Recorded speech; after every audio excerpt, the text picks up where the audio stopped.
Hello दोस्तों, good morning, सलाम वालेकुम, सत श्री अकाल।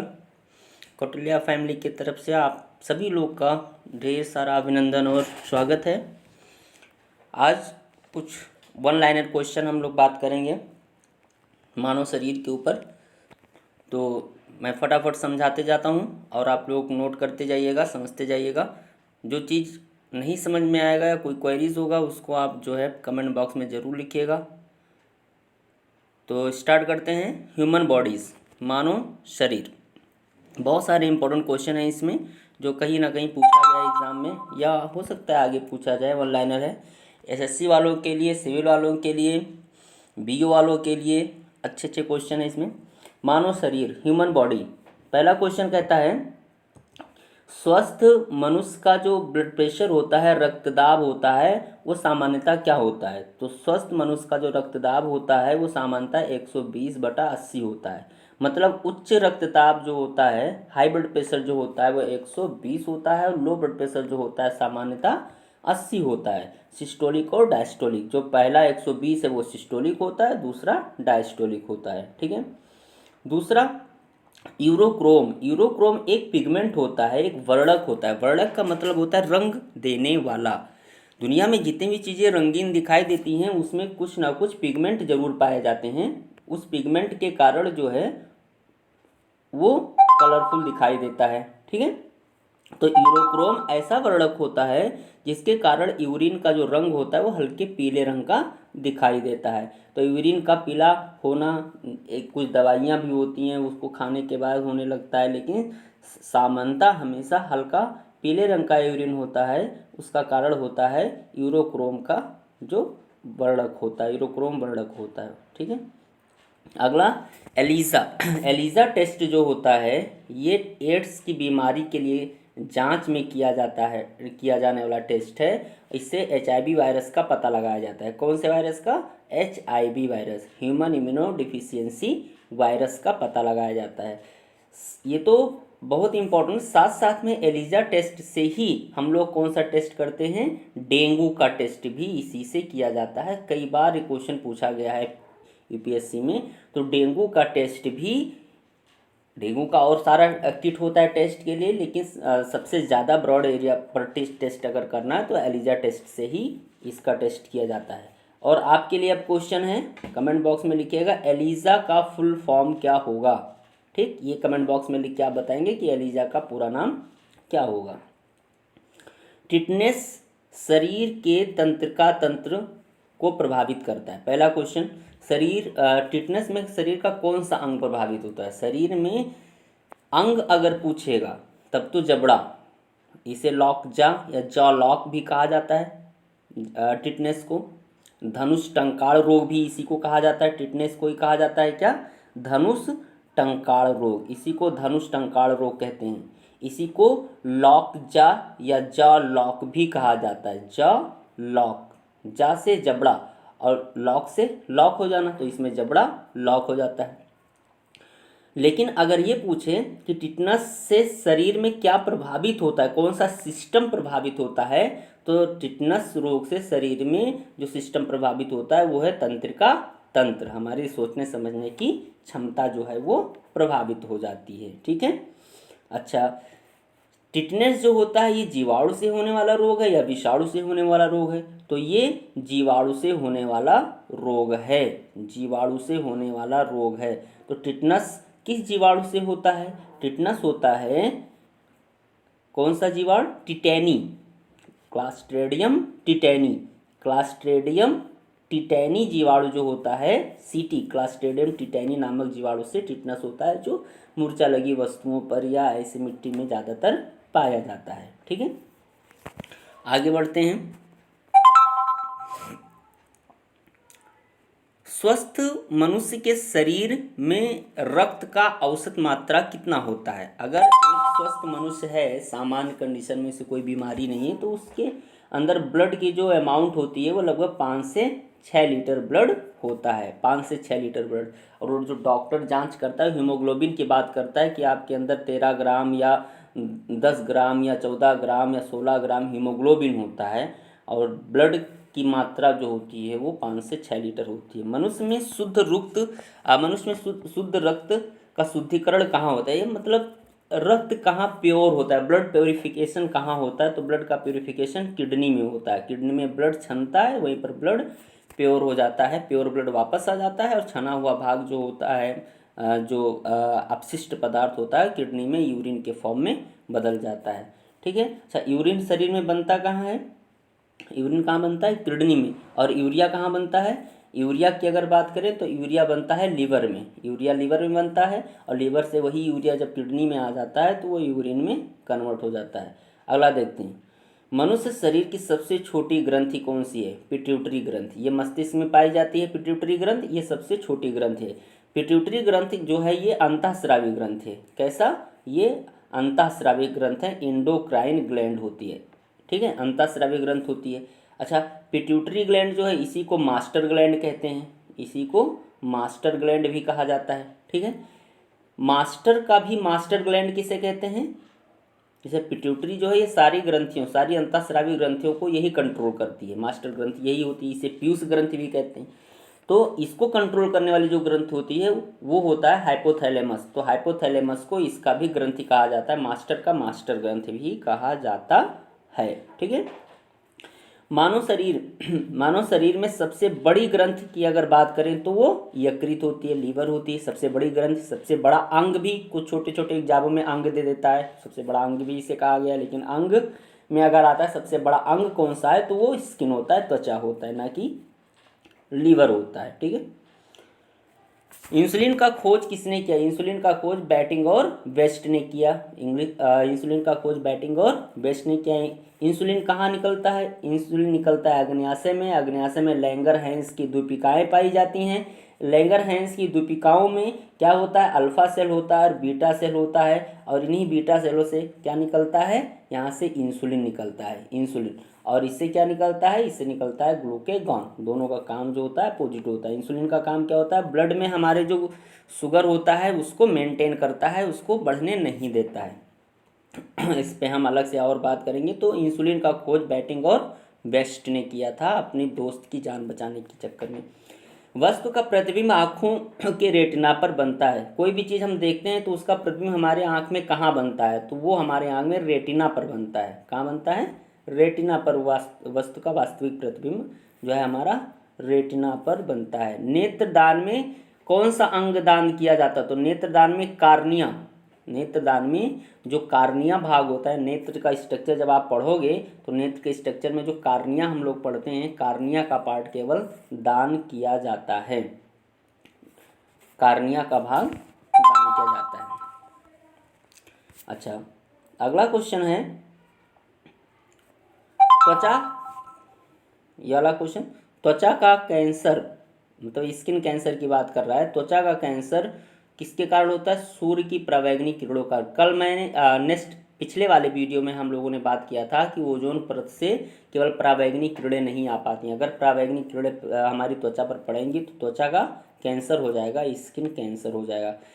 किडनी में बोमन कैप्सूल, एक क्वेश्चन पूछा गया, वोमेन कैप्सूल कहाँ पाया जाता है। कैप्सूल दे देता है तो थोड़ा कन्फ्यूजन क्रिएट हो जाता है जो बायोलॉजी वर्ग के विद्यार्थी नहीं होते हैं उनके लिए। तो बोमन कैप्सूल जो होता है वो किडनी में पाया जाता है। किडनी की इकाई जो होती है वो नेफ्रॉन होती है। तो किडनी की इकाई जो नेफ्रॉन होती है, नेफ्रॉन की स्ट्रक्चर अगर आप देखोगे तो कुछ ऐसे ही बना होता है। ठीक है, इस तरह से स्ट्रक्चर इसका बना होता है, आगे ये गुथा हुआ पाया जाता है। तो जो बोमेन कैप्सूल की बात करता है यहाँ पर, ये ग्लोमेरुलर इसको कहा जाता है, ये ग्लोमेरुलर होता है, और ये पूरा पार्ट जो होता है ये बोमेन कैप्सूल कहलाता है, ये बोमेन कैप्सूल कहलाता है। तो बोमेन कैप्सूल कहाँ पाया जाता है, बोमेन कैप्सूल पाया जाता है किडनी में, किडनी के कोशिका में। और किडनी की कोशिका को क्या कहते हैं, नेफ्रॉन कहते हैं। क्या कहते हैं, नेफ्रॉन। और जो दिमाग की कोशिका होती है उसे क्या कहते हैं, न्यूरॉन कहते हैं। किडनी की इकाई अगर पूछे तब भी नेफ्रॉन होगा। ठीक है, इकाई मतलब उसकी कोशिका जिससे वो बना होता है। सिरोसिस बीमारी, सिरोसिस बीमारी लीवर को प्रभावित करती है। सिरोसिस, लीवर सिरोसिस इसका पूरा नाम है। लीवर सिरोसिस जो ज़्यादा अल्कोहल का सेवन करते हैं, जो ज़्यादा दारू वगैरह पीते हैं, तो जो लीवर होता है बहुत कठोर हो जाता है, बड़ा हो जाता है, उसमें सूजन आ जाता है, जिसको लीवर सिरोसिस कहा जाता है। ठीक। तो लीवर सिरोसिस बीमारी जो होती है वो अल्कोहलिज्म से होती है और कहाँ होती है, लीवर में होती है। लीवर सख्त होने लगता है, काम करना बंद कर देता है। एल्बुमिन प्रोटीन रक्त के बीच प्लाज्मा में पानी की मात्रा को नियंत्रित करता है। एल्बुमिन प्रोटीन कहाँ पाया जाता है?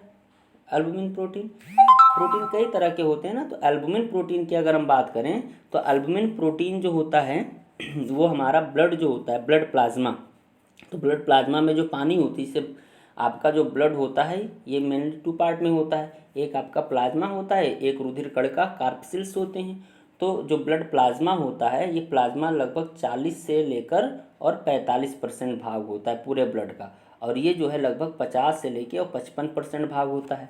तो जो इसमें 40% भाग ये ब्लड का है, इसमें पानी की मात्रा भी होती है। तो पानी की मात्रा को नियंत्रित, जैसे आप थोड़ा सा आप ऐसे रगड़ आ जाता है हाथ वगैरह में, तो कुछ पानी टाइप का ब्लड निकलने लगता है, वो कलरलेस होता है, वही ब्लड प्लाज्मा होता है।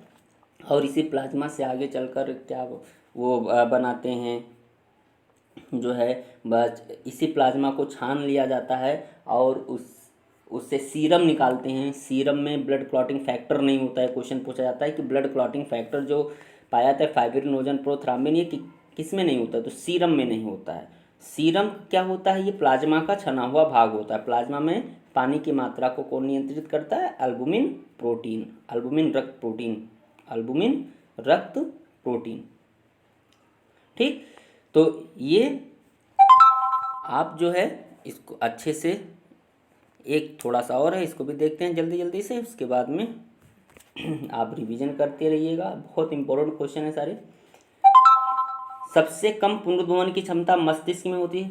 पुनरुद्भवन की क्षमता मतलब जिसे काट दिया जाए फिर से वो बन जाए। तो मस्तिष्क में हमारे दिमाग की कोशिकाएं जो होती हैं बहुत कम रीजनरेट करती हैं, इसीलिए ऑपरेशन इसका सक्सेसफुल नहीं होता है, यहाँ पर घाव भरती नहीं है जल्दी। तो पुनरुद्भवन की क्षमता सबसे कम होती है मस्तिष्क में। ठीक है।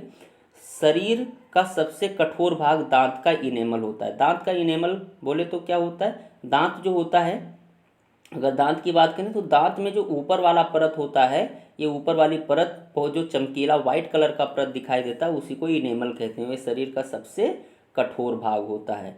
लार, सबसे बड़ी लार ग्रंथि जो होती है वो पैरोटिड लार ग्रंथि होती है। कौन सी लार ग्रंथि होती है? पैरोटिड लार ग्रंथि होती है। लार सबसे बड़ी लार ग्रंथि, तीन जोड़ी लार ग्रंथियाँ होती हैं। एक पैरोटिड लार ग्रंथि होती है, एक आधोजीवा होती है, एक कर्णमूल होती है। तो जो पैरोटिड लार ग्रंथि होती है, ये लार ग्रंथि सबसे बड़ी लार ग्रंथि होती है। ठीक है। इसके बाद में शरीर का सामान्य तापमान कितना होता है? शरीर का सामान्य तापमान अगर पूछा जाए तो इसको कई बार आपको क्लास में बताया गया है। 98.4 फ़ारेनहाइट होगा और 37 डिग्री सेल्सियस होगा। शुद्ध हिंदी लिखा हुआ है ये। तो 98.4 फ़ारेनहाइट में होगा और 37 डिग्री सेल्सियस में होगा।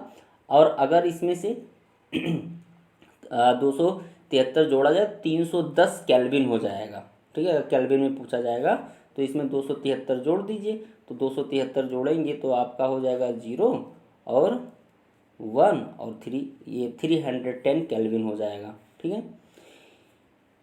शरीर में रुधिर की मात्रा अभी हम लोगों ने पढ़ा 5 से 6 लीटर होता है, तो यहाँ 5.5 लीटर बताया गया है, 5.5 लीटर। ठीक है।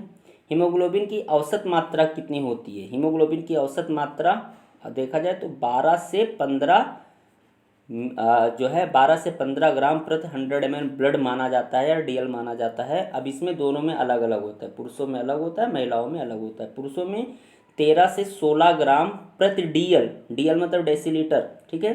13 ग्राम से 16 ग्राम प्रति डेसीलीटर, या ये ऐसे भी आ सकता है 13 ग्राम से 16 ग्राम प्रति 100 ml ब्लड, 100 ml ब्लड प्रति 100 ml ब्लड में इतना। 13 से 16 ग्राम पुरुषों में, 11 से 14 ग्राम, यहाँ 14 दिया लेकिन होता है 11 से 13 ग्राम, 11 से 13 ग्राम। तो 11 से 13 ग्राम, 14 ग्राम भी कहीं कहीं बुकों में मेंशन किया गया है। तो 11 से 13 या 14 ग्राम प्रति 100 ml ब्लड महिलाओं में होता है। तो पुरुषों की अपेक्षा महिलाओं में हीमोग्लोबिन की मात्रा कम होती है। ठीक है। WBC, अगली क्वेश्चन देखते हैं, डब्ल्यूबीसी की संख्या कितनी होती है। इससे ये क्वेश्चन कहीं पूछा नहीं गया है जल्दी, लेकिन पढ़ लीजिए। डब्ल्यूबीसी की संख्या जो होती है 5000 से 10,000 प्रति क्यूब होती है, प्रति क्यूब मिलीमीटर। एक क्यूब मिलीमीटर में जो डब्ल्यूबीसी की संख्या है वो 5000 से 10,000 होती है। सबसे छोटी डब्ल्यूबीसी लिम्फोसाइट, सबसे बड़ी डब्ल्यूबीसी मोनोसाइट। ये इंपॉर्टेंट क्वेश्चन है। ये क्वेश्चन इतना इंपॉर्टेंट है कि इसे मेडिकल में भी, बीएचयू के एग्जाम में भी कई बार पूछा गया है। तो ब्लड का कौन सा ऐसा कोशिका है जो सबसे बड़ा होता है। तो ब्लड में सबसे बड़ी कोशिका होती है मोनोसाइट, सबसे छोटी कोशिका होती है lymphocyte. Monocyte, lymphocyte, acidophils, basophils, neutrophils, ये सब क्या है, डब्ल्यूबीसी के पार्ट होते हैं। ठीक है, आगे बात करते हैं आरबीसी का जीवन काल। आरबीसी का जीवन काल 120 दिन से 126 दिन के बीच में होता है, लेकिन मिनिमम एग्जाम में 120 दिन, मैक्सिमम एग्जाम में 120 दिन ही पूछा जाता है। तो 120 दिन में आरबीसी आपका टूट जाता है। और जो आरबीसी है, ये आरबीसी टूटने के बाद क्या होता है, आरबीसी जब टूटता है तो आरबीसी टूटने के बाद में ये चला जाता है हमारे लीवर में और वहाँ पर इकट्ठा रहता है।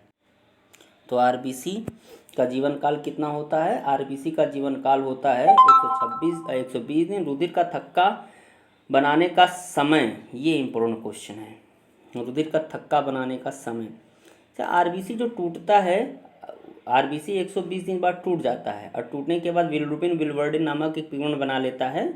और ये टूटता कहाँ है आरबीसी, ये टूटता है पहले बहुत पहले क्वेश्चन पूछता था लीवर, टूटता भी लीवर में भी टूटता है।